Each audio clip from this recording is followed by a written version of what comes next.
മണക്കവാസത്തിൻ്റെ 11-ാം ഭാഗം വായിച്ചപ്പോൾ എൻ്റെ ജീവിതത്തിൽ വലിയ അത്ഭുതങ്ങൾ നടന്നു. നിങ്ങളും പ്രാർത്ഥിക്കുക, നിങ്ങളുടെ ജീവിതത്തിൽ നടക്കാത്ത കാര്യങ്ങൾ സാധിച്ചു കിട്ടും. ദൈവിക ദൗത്യ നിർവാഹകൻ മേരിയെ സമീപിച്ച് ദൈവവചനം അറിയിച്ചു.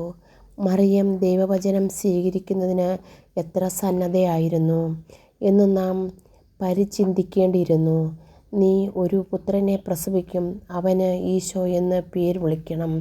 ദൈവദൂതൻ്റെ വാക്കുകൾ ശ്രവിച്ച പരിശുദ്ധ കന്യക ഒരു സംശയം ചോദിക്കുന്നുണ്ട്. ഞാൻ പുരുഷനെ അറിയാത്തതിനാൽ ഇത് എപ്രകാരം സംഭവിക്കും? ന്യായയുക്തമായ ഒരു സംശയമായിരുന്നു അത്. മേരി ദൈവത്തോട് കന്യാവ്രതം വാഗ്ദാനം ചെയ്തിരുന്നു എന്നുള്ള വസ്തുത അത് പ്രചോദിപ്പിക്കുന്നു. ദൈവദൂതൻ മറിയത്തിന് സംശയനിർവാഹണം വരുത്തി. പരിശുദ്ധാത്മാവ് എഴുന്നള്ളി വരും, അത്യുന്നതൻ്റെ ശക്തി നിന്റെ മേൽ ആവസിക്കും. അതിനാൽ നിന്നിൽ നിന്ന് പിറക്കുവാൻ പോകുന്നവൻ ദൈവപുത്രൻ എന്ന് വിളിക്കപ്പെടും. അവൻ പരിശുദ്ധനായിരിക്കും. മേരിയുടെ പ്രശ്നത്തിന് ദൈവദൂതൻ പരിഹാരം നിർദ്ദേശിച്ച ഉടനെ പരിശുദ്ധ കന്യക പ്രതിവദിച്ചു, നിന്റെ വചനം പോലെ എന്നിൽ ഭവിക്കട്ടെ. ഇപ്രകാരമുള്ള സന്നദ്ധത ദൈവവചനം സ്വീകരിക്കുന്നതിൽ നമുക്കുണ്ടോ? ക്രിസ്തുനാഥൻ ഒരിക്കൽ വിതക്കാരൻ്റെ ഉപമ അരുളി ചെയ്തു. വിതയ്ക്കാരൻ വിതയ്ക്കാൻ പുറപ്പെട്ടപ്പോൾ ചിലത് വഴിയരികിൽ വീണു, അത് ആകാശപ്പറവകൾ കൊത്തിക്കൊണ്ടുപോയി. മറ്റു ചിലത് പാറപ്പുറത്ത് വീണു, മണ്ണിന് ആഴമില്ലാത്തതുകൊണ്ട് അത് കരിഞ്ഞുപോയി. വേറെ ചിലത് മുള്ളുകളുടെ ഇടയിൽ വീണു, മുള്ളുകൾ അതിനെ ഞെരുക്കിക്കളഞ്ഞു. എന്നാൽ ചിലത് നല്ല നിലത്തു വീണു, അവ 100,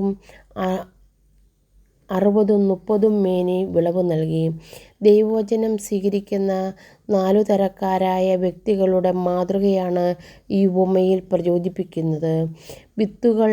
ഒന്നാമത്തെ തരക്കാർ ദൈവവചനം ശ്രവിച്ചാൽ ഉടൻ തന്നെ അതിനെ പുച്ഛിച്ചു തള്ളും. രണ്ടാമത്തെ കൂട്ടർ ദൈവവചനം സ്വീകരിക്കുന്നുവെങ്കിലും ദൈവവചനം നിമിത്തം ഞെരുക്കങ്ങൾ, പീഡയോ ഉണ്ടാകുമ്പോൾ അത് പരിത്യജിക്കുന്നവരാണ്. മൂന്നാമത്തെ കൂട്ടർ മുള്ളുകളുടെ ഇടയിൽ വീണ വിത്തുപോലെ വചനം സ്വീകരിക്കുന്നുവെങ്കിലും പ്രലോഭനങ്ങൾ ഉണ്ടാകുമ്പോൾ അത് വിസ്മരിച്ചുകൊണ്ട് പ്രവർത്തിക്കുന്നവരാണ്. നാലാമത്തെ കൂട്ടർ ദൈവവചനം സ്വീകരിക്കുകയും അതനുസരിച്ച് പ്രവർത്തിക്കുകയും ചെയ്യുന്നവരാണ്. ഒരിക്കൽ ഈശോനാഥൻ ദിവ്യാധരങ്ങളിൽ നിർഗളം പ്രവഹിച്ച് ദിവ്യസുകൃതങ്ങൾ ശ്രവിച്ച ഒരു സ്ത്രീ ഇപ്രകാരം ഉദ്ഘോഷിച്ചു, നിന്നെ വഹിച്ച ഉദരത്തിന് നിന്നെ കുടിപ്പിച്ച മുലകൾക്കും ഭാഗ്യം. ഉടനെ ദിവ്യനാഥൻ ഇപ്രകാരം അരുളി ചെയ്തു, ദൈവത്തിൻ്റെ വചനം കേൾക്കുകയും അനുസരിക്കുകയും ചെയ്യുന്നവർ കൂടുതൽ ഭാഗ്യം. മിശിഹ ഇവിടെ പരിശുദ്ധ കന്യകയുടെ യഥാർത്ഥത്തിലുള്ള മഹത്വം അടങ്ങിയിരിക്കുന്നു. എന്തിലാണെന്ന് നമ്മെ മനസ്സിലാക്കുന്നു. ദൈവവചനം ശ്രവിച്ചും അതനുസരിച്ചും പ്രവർത്തിച്ചാലാണ് അവൾ ഭാഗ്യവതിയായിത്തീരുന്നത്. അതിനാൽ നമുക്ക് നമ്മുടെ അനുദിന ജീവിതത്തിൽ ദൈവവചനം ശ്രവിക്കുകയും അതനുസരിച്ച് പ്രവർത്തിക്കുകയും ചെയ്യുന്നതിന് പരിശ്രമിക്കാം. എല്ലാ ദിവസവും വിശുദ്ധ ഗ്രന്ഥ പാരായണത്തിലൂടെ ദൈവവചനം ശ്രമിക്കാം. ഞായറാഴ്ച ദിവസങ്ങളിൽ ദിവ്യബലിയിൽ ദൈവവചനത്തെ ആസ്പദമാക്കി ചെയ്യുന്ന പ്രഭാഷണങ്ങൾ ശ്രദ്ധാപൂർവം സംബന്ധിക്കുക.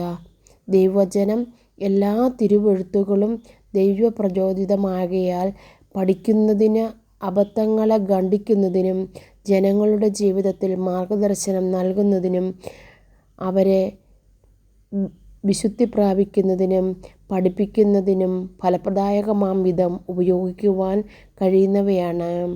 ദൈവവചനം ഇരുന്നല വാൾ.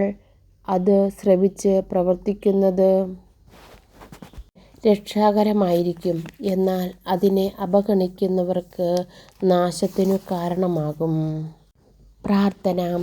മരിയാമ്പികേ, അങ്ങ് ദൈവവചനം ശ്രവിക്കുന്നതിലും അത് പ്രവർത്തിക്കുന്നതിലും എത്ര വിശ്വസ്തത പ്രകടിപ്പിച്ചു. നിന്റെ വചനം പോലെ എന്നിൽ ഭവിക്കട്ടെ എന്ന് അങ്ങേ വചനങ്ങളിലൂടെ ഒരു നവ്യലോകത്തെ സൃഷ്ടിച്ചു. നാഥേ, ഞങ്ങളും ദൈവവചനം ശ്രവിക്കുന്നതിലും അനുസൃതമായ ജീവിതം നയിക്കുന്നതിനും വേണ്ട അനുഗ്രഹം നൽകണമേ. ഞങ്ങൾ ദൈവവചനം പലപ്പോഴും താല്പര്യമില്ലാതെ കേൾക്കുകയും പ്രാവർത്തികമാക്കുകയും ചെയ്തിട്ടുണ്ട്. അതിനെക്കുറിച്ച് ഞങ്ങൾ മനസ്തപിക്കുന്നു. ഞങ്ങളുടെ ഭാവി ജീവിതം അങ്ങേ ദിവ്യകുമാരൻ്റെ രക്ഷാകര വചനങ്ങളനുസൃതമായി നയിച്ചു കൊള്ളാമെന്ന് പ്രതിജ്ഞ ചെയ്യുന്നു. ഞങ്ങളുടെ ബലഹീനത പരിഹരിക്കണമേ. ഈ പ്രാർത്ഥന എൻ്റെ മനസ്സിനെ വല്ലാതെ ആഴത്തിൽ സ്പർശിച്ചു. ഞാനിത് എത്ര പ്രാവശ്യം വായിച്ചു എന്നെനിക്കറിയില്ല. പിന്നീട് നടന്നത് 6-7 വർഷം മുമ്പ് നടന്ന വലിയൊരു അത്ഭുതമാണ് എൻ്റെ ജീവിതത്തിൽ നടന്നത്. ഞാൻ ഓരോ പ്രാവശ്യം വായിക്കുമ്പോഴും ഈ ഭാഗം കേൾക്കുമ്പോഴും ഗ്രഹിക്കുമ്പോഴും ഞാൻ അറിയാതെ തന്നെ എൻ്റെ കണ്ണുകൾ നിറഞ്ഞൊഴുകി. ഹൃദയത്തിൽ നിന്ന് ആ ഒരു സ്നേഹത്തിൻ്റെതായ നെടുവീർപ്പുകൾ ഉണ്ടെന്ന് എനിക്കറിയാം. ഞാൻ വല്ലാതെ ഏങ്ങലടിച്ച് കരഞ്ഞുപോയി.